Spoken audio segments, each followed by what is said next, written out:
wanaagsan khiyaarteena meel kasta oo aad joogtaan ku soo dhawaada xubinta labaad ee wararkeena barta dunida ciyaaraha Tube ka daawanaysaan qodobo xiiso badan ayaa laabadeen kugu soo gudbinaa fiidnimadana qodobada wararkeena aad ku daawan doontaan waxa kamid ah Real Madrid oo u dhaqaaqaysa badalka Casemiro Nasser Al-Khalifi oo isdifaac isla markaana uu sheegay inuu bari ka yahay eedaha loo jeedinayo Real Madrid oo xidigo safkooda ka tirsanaa iyagoo ay ku soo laabteen tababarka isla markaana Zizou war farxad leh u soo yeerayo David Silva oo suurtagal ay tahay kulanka Real Madrid in la helo Paul Pogba oo lacag jaban ugu dhaqaaqi kara kooxda kubadda cagta ee iyada Juventus Salah lama dirayo Sancho hanoo la keeno iyo xidiga kale oo safka lagu dhudhuujinayo sidaasi ayuu leeyahay ninka la yiraahdo Krajarka ninka cishqiga u haya Liverpool naadiga sanadkan kacsan iyo waliba naadiga kubadda cagta ee Borussia xidigada weerarka Haaland oo weerarka u fadhiya shaxdii toddobaadkan ugu fiicnayd waa la ceeboobay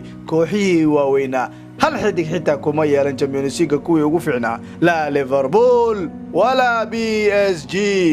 inta iyo kuwa kale oo kamid tahay warbaahinta Madrid oo ku maadeysanaya yuulka cusub ee kooxda kubadda cagta Barcelona ninka la yiraahdo Martin Braithwaite kuwani waxay ahaayeen wararkeena daawadayaal ku soo dhawaada wararkaas oo dhameystiran daawadahan u jecelnahayo haddii ay ku soo gaari waayaan muuqaalada dunida ciyaaraha Tube fadlan furo gambalaalka digniinta hore haddii uusan kugu furnayn waxaan ka codsanaynaa waqtigiisa haddii uu ku soo gaari waayo inaad searching ku qortid dunida ciyaaraha oo si toos ah channelka aad u soo gashid taasina waxay naga tahay ogeysiis si aysan ku dhaafin wararkeena xiisaha leh aad baad ugu mahadsantihiin kulanti wanaagsan khiyaarteena meel kasta oo aad joogtaan ku soo dhawaada wararkaas oo dhameystiran naadiga kubadda cagta ee Madridna waxa la tilmaamaya iyadoo inay si wado siyaasadeeda ah muwaahibta in markaas soo gaarsadaan isla markaana ay keenaan qalcadeeda Santiago Bernabeu Real Madrid ayaa doonaysa mid kamid ah muwaahibta ugu fiican wadankaas Faransiiska Realkooda inay keenaan waxay haatan doonayaan badalka ninka Casemiro in ay keenaan isla markaana safkooda ay keenaan warbaahinta markay dalka Spain waxay ku waramaysaa kadib markii naadiga kubadda cagta Madrid Reinier Jesus ay la soo wareegeen Flamengo iyagoo ay ka keeneen isla markaana laacibka kale ee naadiga kubadda cagta Madrid ay doonayso waa Eduardo xidiga la yiraahdo laacibkan qadka dhexe naadiga kubadda cagta Ring ee wadankaas Faransiiska ayaa la tilmaamaya 17 jirka inay doonayaan isla markaana ay ku badashaan qadka dhexe kooxda kubadda cagta ee iyadoo markaas Madrid wararka waxa inta ku darayaan naadiga kubadda cagta Real Madrid ayaa kula tartami doonta kooxaha waaweyn ee Yurub in marka xidigan ay helaan isla markaana ninkan ayaa la tilmaamaya heshiiskiisa ugu horeeyay kooxda kubadda cagta Ring isagoo helay oo ictiraafiya sanadka 2018 marka xidigan ayaa dhici karaysa marka safka kooxda kubadda cagta Madrid in la geeyo Nasser Al-Khalifi ayaa la tilmaamaya isagoo in loo haystay mushkilad ku aadan dhanka iyadoo musuqmaasuq iyo waliba lacago si aan markaas sharci ahayn isagoo u bixiyay oo laaluusha uu siiyay xubno markaas FIFA ka tirsana laakiin ninkan ayaa soo hadlay oo soo jawaabay eedaynta shabakada caanka ee Le Parisien ee wadanka Faransiiska iyadoo markaas ay baahisay waliba mid kale Locape waxaana isagu si cad u sheegay isla markaana uu sheegay marka la fiiriyo umuurta iyo sida ay ahayd ayuu banaanka soo dhigay wuxuu yiri marka laga hadlayo baarista waxay ugu socotay 3 sano ee la soo dhaafay waliba si cad ayaan ugu sheegay marka laga hadlayo xeer ilaaliyaha guud ee Switzerland sidoo kale wuxuu tilmaamayaa ninkan marka la fiiriyo fasaadkii arinta ku saabsan mondiyaalka 2022 wuxuu sheegayaa in dhammaan waxyaabahaasi aysan ahayn kuwa wax ka jira haatan laakiin waxaan ka hadlayaa anigu in aan dambi gelin isla markaana aan eedeysnayn isla markaana dhammaan fayladii loogu talagalay waan gudbiyo mana jiro wax eedo oo hadda la ii haysto buu leeyahay tababaraha kooxda kubadda cagta Leipzig ee wadankaasi Jarmalka Nagelsmann xidiga la yiraahdo waa ninkan tababaraha waa macallimiinta iyo xidig u yahay ninkan waliba 32 sano ayaa la jira bandhig cajiib ayaa la sameeynaya xalaytoon waxa la garaacay Jose Mourinho oo adeerkiis ka weyna haddaba naadiga kubadda cagta ee markaasi Leipzig ayaa la tilmaamaya in markaasi Timo Werner laacibkan isagu weerarka kooxda kubadda cagta Liverpool ay doonayso wax badan ayuu ka hadlay marka tababarahaasi isla markaana Sport oo wadanka Bill Jarmalka laga leeyahay waa Sport Bill shabakadaas ayaa ka hadlaysa isla markaana waxay tilmaamaysaa laacibkan Timo Werner naadiga kubadda cagta Liverpool iyo Leipzig inaan la isla barbardhigi karin ayuu yiri marka la fiiriyo halkaas wuxuu yiri war halkaas fursado badan ma jirto buu yiri maxaa yeelay marka laga hadlayo xidiga badan oo cajiib ayaa jooga magacyo sadarada waxay keenaysaa buu yiri Liverpool waa kooxaha ugu fiican caalamka waqtigan buu yiri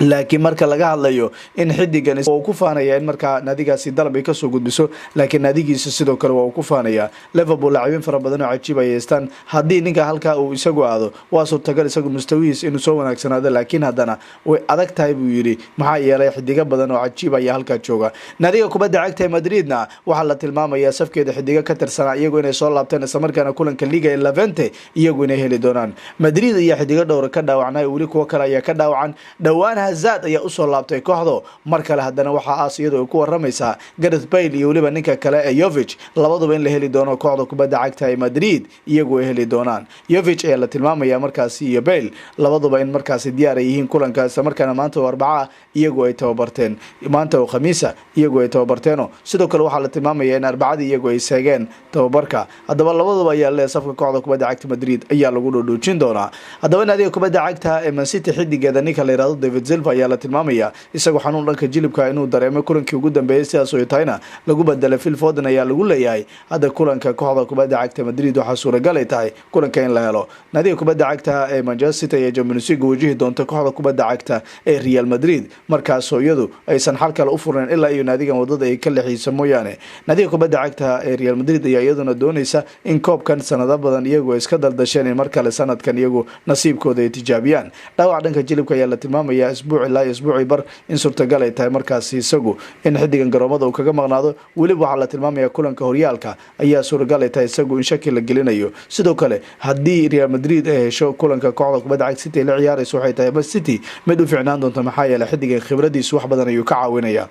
nadiga kubadda cagta Juventus wararka imanaya wadankaas Talyaanigana waxay sheegayaan Paul Pogba in markaas ay qaadan doonaan isla markaana waliba lacag jaban ay ku heli karaan Minariola ayaa dadaalkiisa isugu geynaya sidii ninkan uga saari lahaa qalcadda Manchester United ee masraxul ahlam waxaana uu doonayaa inuu geeyo garoonka kooxda kubadda cagta Juventus ee Allianz Stadium wargeyska La Gazzetta dello Sport waxa uu tilmaamayaa nadiga kubadda cagta ee Manchester United inay ku qasbantahay xidigan inay iibiso isla markaana nadiga kubadda cagta Juventus haatan diyaar ay u tahay ninka Aaron Ramsey iyo waliba lacag dhan 45 milyan inay markaas bixiyaan haddaba nadiga kubadda cagta ee markaas Manchester United ayaan la ogeyn dalabka iyagu ay markaas xidigan ku bixin doonaan inkastoo 150 milyan markaas markii hore ay sheegteen haddana ilaa hadda ma jirto war rasmi oo ku saabsan xidiga Paul laakiin hadda kooxda kubadda cagta United xidigan heshiiskiisa uu sii dhawaanaya hal sano ayaana ka harsanaan doonta marka uu dhamaado xil ciyaareedkan wakiilkiisa ayaa la tilmaamayaa Saad Weerar inuu soo qaaday markaan wuxuu sheegayaa ninkan inuu ka bixi doono kooxda kubadda cagta Man United waxaana weerarkoodu ahaa mid soo noqnoqday oo mar ama laba ama saddex aan ahayn